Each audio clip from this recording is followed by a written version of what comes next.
देखिए, मैं हमारी जो भारतीय सरकार है, माननीय नरेंद्र मोदी जी से आपके मीडिया के माध्यम से एक सवाल करना चाहता हूं कि हमारे ऊपर पहले दिए गए 2 जख्म, जिसका जो SC ST और आरक्षण, ये क्या कम थे जो एक तीसरा देने का काम किया है? मेरे साथ मेरे हर समाज के भाई हर टाइम साथ रहते हैं, चाहे वो जाटव समाज से हो, चाहे वो वाल्मीकि समाज से हो, चाहे अन्य किसी समाज से हो, और मेरे आसपास नजर भी आते हैं। आप उनसे पूछ लीजिए कब उनको प्रताड़ित किया गया है, कब उनके साथ कुछ किया गया है।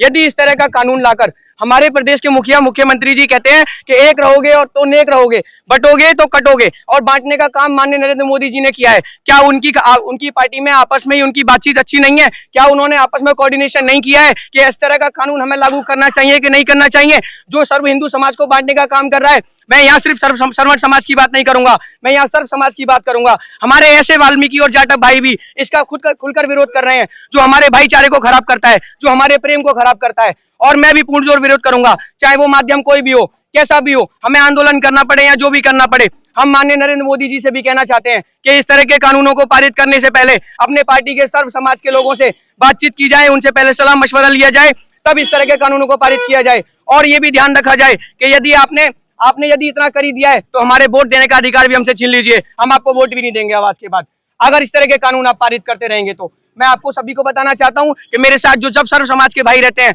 और जो मुझे सुन रहे हैं और देख रहे हैं, यदि ये कानून लगातार चले तो आप कोई भी कैसा भी वोट ही मत दीजिए, आप अपने वोट का भी अधिकार खो दीजिए। हम सब मिलकर एकजुटता से रहेंगे। अभी यहाँ भारतीय किसान यूनियन खड़ी थी, वहां पर हर समाज और जाति के लोग थे, तब भी वो हमारे साथ खड़े हुए, क्योंकि ये कानून गलत था। गलत का विरोध करेंगे और हमेशा करते रहेंगे। इसका जवाब देंगे, यदि ये वापस ले लिया तो 2027 में जवाब दिया जाएगा, कोई वोट नहीं देगा उनको। जय श्री राम।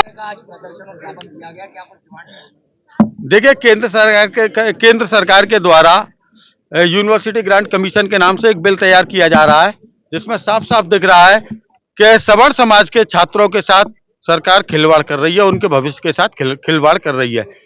जिस तरीके का ये बिल तैयार किया गया उससे बिल्कुल साफ दिख रहा है, प्रत्येक भारतीय को नजर आ रहा है, प्रत्येक सवर्ण समाज के व्यक्ति को नजर आ रहा है कि यदि SC का या OBC का या कोई भी छात्र अगर झूठा भी अगर किसी छात्र के ऊपर आरोप लगा देगा तो उसको सच मानकर सरकार सवर्ण छात्र के विरुद्ध कार्रवाई कर देगी। उसमें सीधे सीधे जेल जाने का इन लोगों ने प्रावधान रखा गया है। न कोई जांच, न कोई इंक्वायरी, न किसी टीम का गठन, न कोई जांच कमेटी, सीधे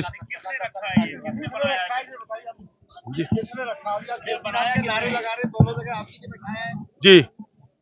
तो फिर आप किससे मांग कर रहे हैं? हम सरकार से मांग कर रहे हैं। सरकार सवर्ण विरोधी सरकार बेशक भाजपा की है, हाँ, तो क्या हो गया? अरे सरकार अगर गलत करेगी तो गलत में साथ नहीं देंगे हम सरकार का। सरकार के जो गलत निर्णय होंगे हम उसके साथ नहीं है सरकार के, हाँ, उसी बात पर आए हैं।